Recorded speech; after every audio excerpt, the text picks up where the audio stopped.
আসসালামু আলাইকুম। দুপুর 2টা বেজে 55 আজ বুধবার। বাংলাদেশ বেতার কক্সবাজার স্থানীয় খবরে স্বাগত জানাচ্ছি রোজনা আক্তার রোজি।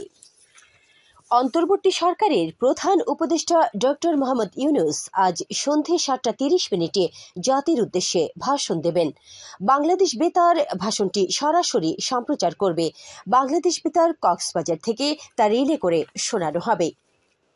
কক্সবাজারের নবাগত পুলিশ সুপার মোহাম্মদ রহমতুল্লাহ জেলার আইন শৃঙ্খলার সার্বিক উন্নয়ন, সাধারণ জনগণের কাছে পুলিশি সেবা নিশ্চিত করতে গণমাধ্যম কর্মীদের আন্তরিক সহযোগিতা চেয়েছেন।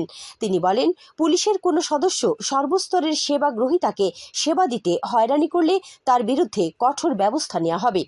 জেলার সকল থানায় পুরোদমে কাজের গতি বাড়াতে কাজ করা হবে। এছাড়াও পর্যটকদের সার্বিক নিরাপত্তা নিশ্চিতে কাজ করবে জেলা পুলিশ।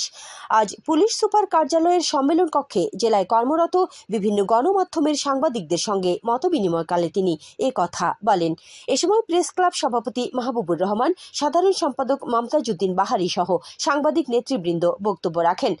সভায় অতিরিক্ত পুলিশ সুপার মোহাম্মদ মিজানুর রহমান এবং জসিমউদ্দিন চৌধুরী উপস্থিত ছিলেন।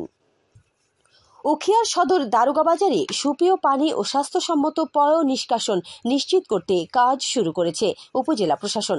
বেসরকারি উন্নয়ন সংস্থা ইসলামী রিলিফ ইন্টারন্যাশনালের অর্থায়নে উপজেলা প্রশাসন প্রকল্পটি বাস্তবায়ন করছে। আজ সংস্থার পক্ষ থেকে এ প্রকল্পের আওতায় উপজেলা প্রশাসনের নিকট পাবলিক টয়লেটের জন্য বরাদ্দকৃত গভীর নলকূপ স্থাপনের প্রয়োজনীয় সরঞ্জাম প্রদান করা হয়। উপজেলা নির্বাহী কর্মকর্তা তানভীর হোসেন এসব সরঞ্জাম গ্রহণ করেন।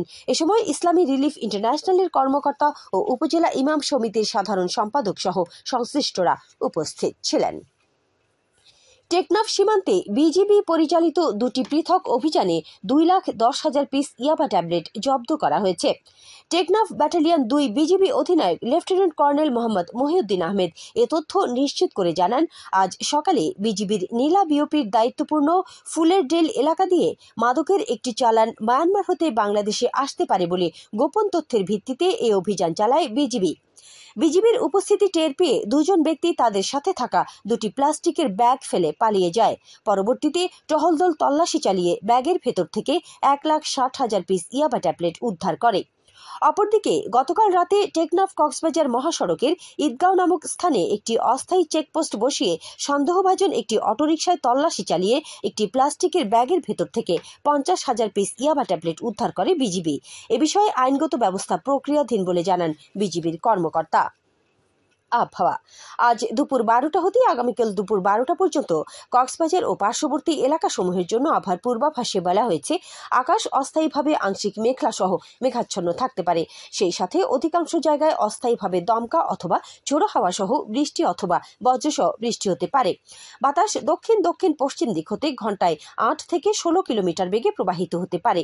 সেই সাথে অস্থায়ীভাবে দমকা সহ দক্ষিণ দক্ষিণ পূর্ব দিক হতে ঘন্টায় 30 থেকে 40 কিলোমিটার বা তারও অধিক বেগে প্রবাহিত হতে পারে। কক্সবাজার সমুদ্র বন্দরের জন্য কোনো সংকেত নেই। আগামী 24 ঘন্টায় দিন এবং রাতের তাপমাত্রা সামান্য হ্রাস পেতে পারে। আজ সূর্যাস্ত যাবে সন্ধ্যে 5:59। আগামীকাল সূর্যোদয় হবে ভোর 5:39। আজকের সর্বনিম্ন তাপমাত্রা ছিল 25.8 ডিগ্রি সেলসিয়াস এবং সর্বোচ্চ তাপমাত্রা ছিল 31.5 ডিগ্রি সেলসিয়াস। এখন জানিয়ে দিচ্ছি বাঁকখালী নদীর মোহনা ও সংলগ্ন এলাকার সামুদ্রিক জোয়ার ভাটার সময়সূচি। আজ ভাটা শুরু হবে বিকেল 3:16, চলবে রাত 9:16 পর্যন্ত। জোয়ার শুরু হবে রাত 9:16, চলবে রাত 4:04 পর্যন্ত। পুনরায় ভাটা শুরু হবে রাত 4:04, চলবে আগামীকাল সকাল 10:56 পর্যন্ত। সবশেষে পর্যটক বার্তা। পর্যটন নগরী কক্সবাজার আগত ভ্রমণ পিয়াসুদের সাগরের পানিতে নামার পূর্বে সাবধানতা অবলম্বন করার জন্য অনুরোধ করা হচ্ছে।